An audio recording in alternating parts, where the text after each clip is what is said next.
VJose32. Let me adjust my camera here.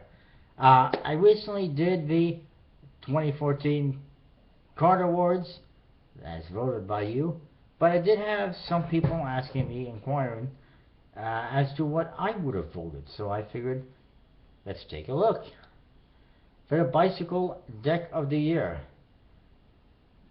which one would I have voted for? Which one is the best one? I probably would have gone with the popular choice of the Bicycle Civil War.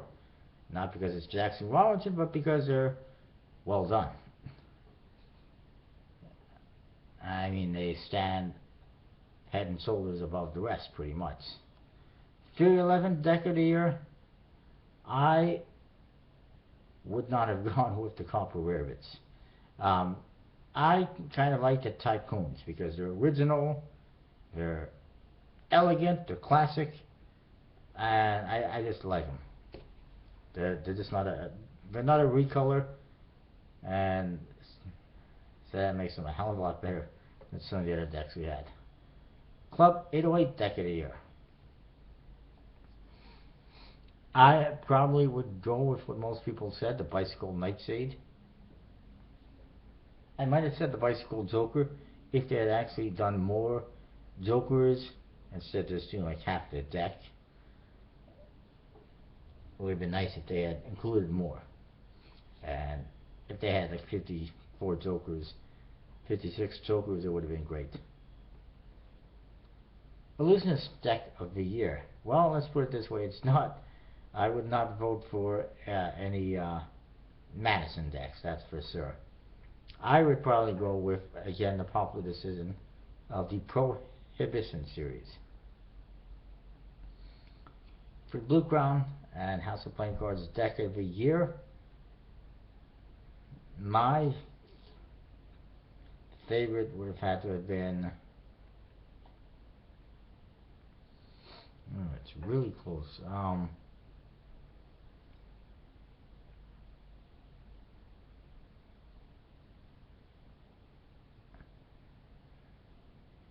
I kind of like, I like a few of them. I like the Sky Island, I like the Mineral, and I like the White Ornates.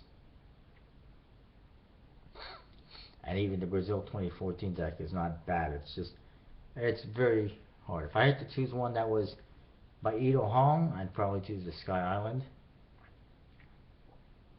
If I had to choose one by Randy Butterfield, I'd probably choose the Ornates. For Dan and Dave Deck of the Year,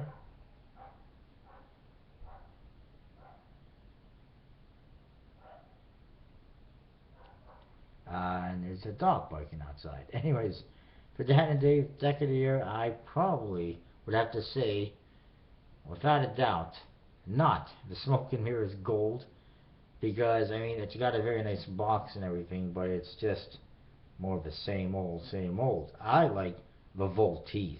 Those are very nice decks you should check out. For Cards and Arts and Expert Cards Deck of the Year, I'm just trying to narrow it down. I think I prefer myself the Classic Twins and Classic Black and possibly the Zen. Those are pretty good decks. Probably the Classic Twins, Classic Black would be my favorite. For Kickstarter Deck of the Year, there's a lot of great decks. A lot of them. Oh boy. Okay, which one would I prefer? Which one do I like the best? I'm gonna have to name a few that I really like. Origins, very well done. The Unrest series was well done. Flight decks I really liked. Aquila I really like. Hotcakes were pretty cool. A lot of titty.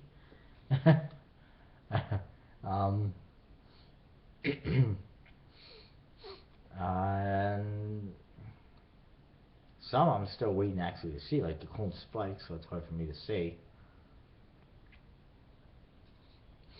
Definitely the Tenebra is pretty cool. I did like the different decks. They were pretty different. Um, the Manas are very nice as well. Pagan are very nice. Anything but Blue Fontaines, really, which was the winner, the most popular one. I also really liked. Hmm, I don't know. We'll leave it at that. That's like half a dozen decks at least that I named. Pretty good decks. King's Wild deck of the year. I'm gonna go with the popular choice of the Tally Ho. I just really liked it. I love Tally Ho's. I really liked what they did with it. And nothing wrong with the Sherlock Holmes except they bungled the one deck a little bit and re-released it and whatever. And nothing wrong with the Independence. It's just I'm not American, so it's not high up on my list. The Hive was pretty good as well, except that a little bit weird court cards in my opinion. For Handlords deck of the year, I'll go with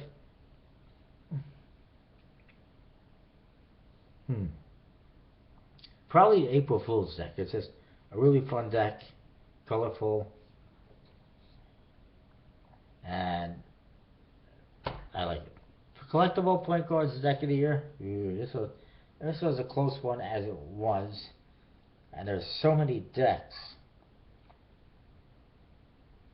some better than others. I would probably have to go with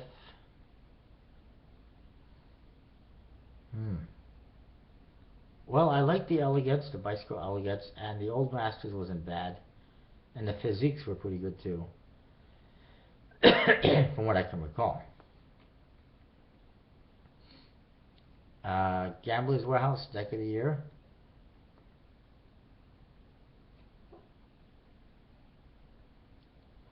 Well, I definitely like the Legacy. Bicycle Legacy were pretty good. And if I was going to go for one that was plaincards.net deck of the year, definitely the yellow and green Dragon backs, without a doubt. That being said, the Occults were also pretty good. And, what was it, the Blackout Kingdom? Also were not bad. I like those ones as well. Legends deck of the year, I would have to say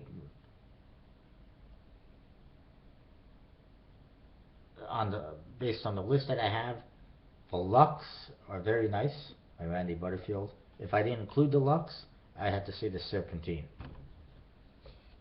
Independent deck of the year, again, there's a bunch that I like. Gatorbacks, which I think won, was pretty good. Zenith are pretty good. The Run, I really like as well.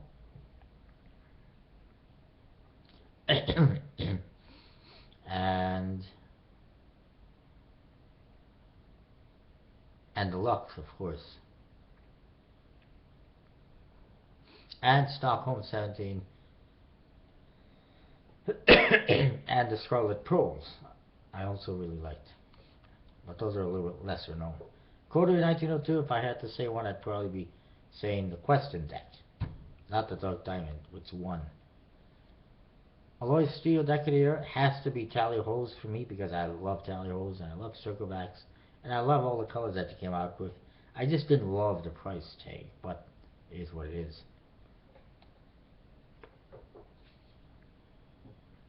Card Experiment deck of the year, I probably, since I haven't seen the Bicycle Dreams yet, I would go with the Blacker Syrup because I do like those ones.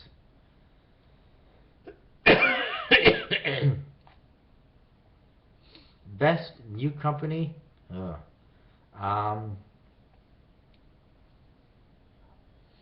That's a very hard one.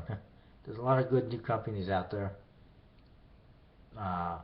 I'd probably go with Legends playing cards, but I mean Tomlinson playing cards are up there. Gambler's Warehouse is up there. Edgy Brothers are up there so far. Nat Iwata, Dead on Paper, Brain Vessel Creative, Art of Play, Stockholm 17. So many companies that Murphy's Magic, of course, Jason Brumble, they're up there. Best Playing Card Club or membership. This will be a hard thing. I apologize, but I need to get something to drink. I'll be right back.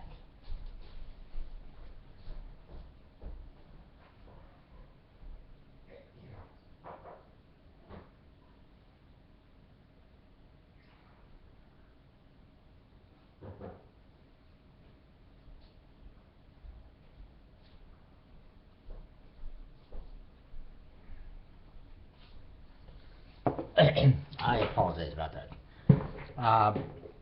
Best playing card membership, I realized afterwards I did forget one.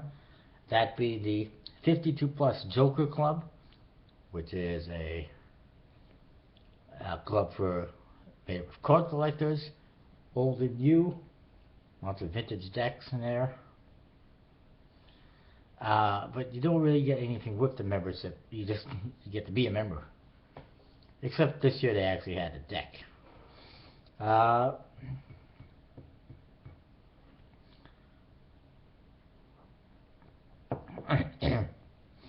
I'm gonna say Illusionist Black Club. There, I said it. Happy? I agreed with people. Company of the Year. I'm not gonna go with what the people said. King's Wild. I'm not even sure why I put that one on the list. I mean, do we compare King's Wild to Illusionist and 311, or do we compare it to, Whispering Imps and Elite Playing Cards? I don't know.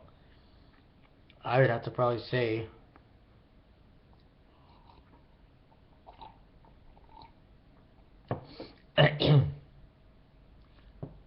I'd go with 311 because 311 I haven't had any issues with, and I'm a big fan of them. Independent Company of the Year. I'm gonna say Usai. Usai's done well. They always put out good decks. They put a lot of effort into them. No issues. I haven't heard any complaints about them. I definitely got a lot of respect for them. However, Incarded is up there as well. Whispering Imps is up there. Etc., etc. Half Moon Cards and Midnight Cards. Best card producer? I'll probably go with what the people said, USPC. Although Legends is also up there for me. I really like them. And Expert as well.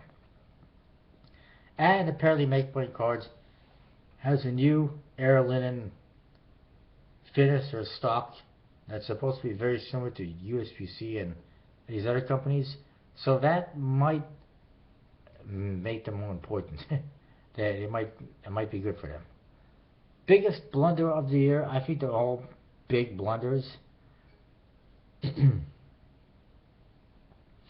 I think definitely I agree with what people voted for, the red Gatorbacks completely not showing up, no release, and then all of a sudden they get released and they disappear in minutes. However, I think Blue Crown's Emblem prototype deck was a big blunder. I think that Card Launcher was a blunder, Deck Start is a blunder, etc., etc. For Kickstarter Fail of the Year, I would have to say that they all are fails, that they all deserve to win. But let me see.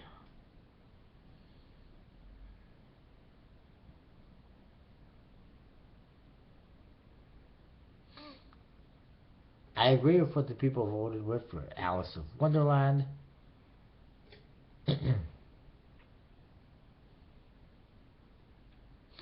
But I think personally the biggest fail is the Bicycle Cthulhu Great Old One, where the creator completely miscalculated costs, started using money for another project, has zero money, he has no income, he's disabled, he doesn't get money from the government, is unable to fulfill most of the orders, and everyone's pretty much screwed. So I think that is a big fail. They're all big fails, but that one is pretty big. And up there as well, Jack Robinson's Silver Arrow. Let's see if I can find $35,000 print run of 20,000 decks. Yeah, that worked well. Best information site and forum. I forgot one on that one as well. I apologize. That was maxplayingcards.com by Max Sayers. He puts out a lot of information as well. I completely forgot about that one. If I had to vote for one, I'd say the Card Club because I own it. But no, I would agree with people with United Cards being the place to go, but also Playing Card Database is also a really awesome site. Best playing card shop.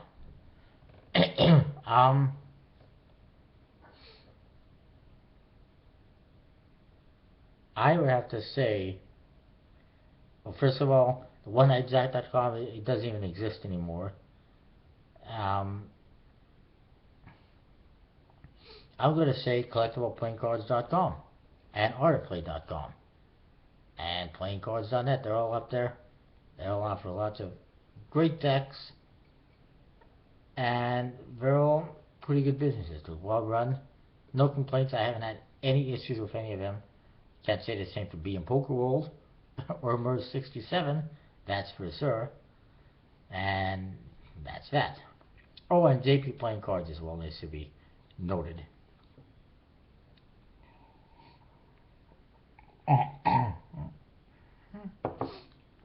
Deck Reviewer of the Year. Well, if I had to select the Deck Reviewer of the Year, not including myself, I think they're all great. But my favorite, one that I always watch, is Sax Productions 101, aka Savannah. And happy birthday, Savannah. It is her birthday. Make sure you wish her a happy birthday and check out her reviews. And of course, check out Magic Orthodoxy and Vicarious. They're also great reviewers. And I'm also a fan of them. Best usage of foil on cards. This one was super close. It was almost a freeway tie. I think they're all good usage as foils. It's hard to pick one. I guess if an Exiana Gold really may have gone a little bit overboard on the foil, but it was pretty good. But I'm going to go with the Royal Zen. There is another deck coming up though, the Whispering Gamesters edition. They're going to have foil in them as well. Should be pretty good. Seems to be something that a lot of decks are doing. The 52 plus Joker deck also did it, so you'll be seeing more of that. Best overall deck. I'm not even going to vote. There's just too many. I like them all, most of them. I disagree with White Monarch's V2 being on the list, and Pro XCM Dominion, and Liz My Lee's, and Mystery Box Bad Robot, but the rest, oh, and Fontaine's, good heavens, but the rest should be on the list, for the most part. But it's hard for me to choose one out of all of them. I've already mentioned most of them elsewhere. Deck Starter Art of Play Deck of the Year. If I had to choose one deck starter or Art of Play deck, I'm going to have to go with either the Thick Lines or the Deck Starter branded deck, because those are the most normal looking decks out of all of them. The other ones were weird decks. Best Prohibition Series deck. I can't even recall what they all look like. But I'm going to go for the people voted for, Bicycle 52 Proof. In fact, I like them all. I like most of them. I mean, there's some that they could have been better, but they're all pretty good. But I do kind of like the 52 Proof and also the White Wolf, because they're the more standard looking ones. The rest are kind of all over the place. Best deck yet to come. Again, there's lots that I'm looking forward to from this list. The Tendril Ascendants and Nightfalls, I'm looking forward to. Heretics, Breaking Bad, even though I never watched this series. Whispering Gamesters Edition, Scarlet Tally Holes. Metal Rider Backs, I just got, they're pretty cool. Ultimate Universe, Suicide Classic. All of these decks I'm actually looking forward to. So I can't even tell you which one would be the one that I would vote for. At best crowdfunding site, I don't have to go with what everyone said, Kickstarter, because it's the best one, obviously. So that is what I've got. I apologize for another long video. But for those who wanted to know, there you go. That's where I would have voted.